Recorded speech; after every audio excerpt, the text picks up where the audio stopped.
Learning educational এবং Facebook পক্ষ থেকে আপনাদের সবাইকে জানাই স্বাগতম। আজকে আমি আলোচনা করব হচ্ছে 3 নভেম্বর 2025 তারিখের গুরুত্বপূর্ণ বাংলাদেশ ও আন্তর্জাতিক বিষয়ভিত্তিক 10টি এমসিকিউ প্রশ্ন। আজকের দিনের মধ্যে যেই এমসিকিউ প্রশ্নোত্তরগুলো এসেছে সাধারণ জ্ঞানের, তো এখান থেকে আজকে আলোচনা করব। আপনারা অবশ্যই ধৈর্য সহকারে শেষ পর্যন্ত দেখবেন। আজকে আলোচনা আমি শুরু করতেছি। এখানে 1 নম্বর প্রশ্ন আপনারা দেখতে পাচ্ছেন। এখানে আদানি পাওয়ারকে বাংলাদেশের সঙ্গে কোন বিষয়ে আন্তর্জাতিক সালিসি প্রক্রিয়া শুরু করেছে? সঠিক উত্তর হচ্ছে বিদ্যুৎ চুক্তি ও বিল বিবাদ। 2 নম্বর প্রশ্নর উত্তরে বলা হয়েছে আদানির পদ্মা প্ল্যান্ট থেকে বাংলাদেশ কত মস্তিষ্কের বিদ্যুৎ পায় মোটের হিসাবে? সঠিক উত্তর প্রায় 10%। 3 নম্বর প্রশ্ন লখনৌকে ইউনেস্কো কোন ক্যাটাগরিতে ঘোষণা করেছে 3 নভেম্বর 2025-এ? সঠিক উত্তর ক্রিয়েটিভ সিটি অফ গ্যাস্ট্রোনমি। 4 নম্বর প্রশ্ন Indian council of medical research কোন ভাইরাস বিরুদ্ধে নিজস্ব মনোক্লোনাল অ্যান্টিবডি তৈরির জন্য এক্সপ্রেশন অফ ইন্টারেস্ট আহ্বান করেছে? সঠিক উত্তর হচ্ছে নিপাহ ভাইরাস।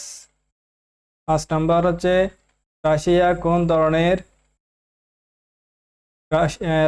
কোন ধরনের ডোমসডে মিসাইল চালু করেছে যা 3 নভেম্বর সংবাদের আলোচনায় ছিল?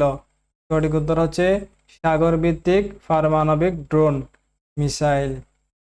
6 নম্বর হচ্ছে আন্তর্জাতিক দিবস হিসাবে 3 নভেম্বর কোন বিষয়টিকে পালিত করা হয়? সঠিক উত্তর international day of biosphere reserves.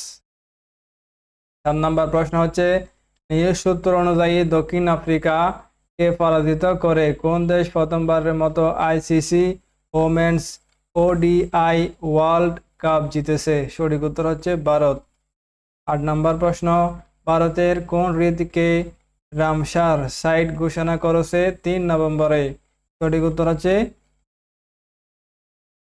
উত্তর গোগাবিল হ্রদ।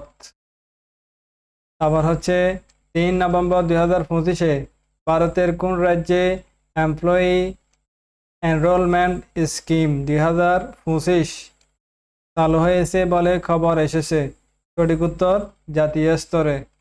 10 নম্বর হচ্ছে নিউজ অনুসারে ভারতের অডিটরি কুশন বিষয়টি কোন ক্ষেত্রে আলোচ্য হয়েছে? সঠিক উত্তর হচ্ছে স্পিচ ও শব্দ বিশ্লেষণ। আজকের যে সাধারণ জ্ঞানের যে 10টি প্রশ্ন উত্তর এসেছে ওগুলো নিয়ে আজকে আলোচনা করলাম। তো অবশ্যই আপনারা চ্যানেলটিকে সাবস্ক্রাইব করে পাশে থাকবেন। এখন থেকে প্রতিদিন নিয়মিত ভিডিও আপলোড করা হবে।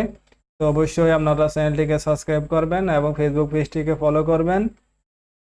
আজকের মতো এখানে বিদায় নিচ্ছি। আপনাদের সবাইকে জানাই আসসালামু আলাইকুম ওয়া রাহমাতুল্লাহি ওয়া বারাকাতুহু।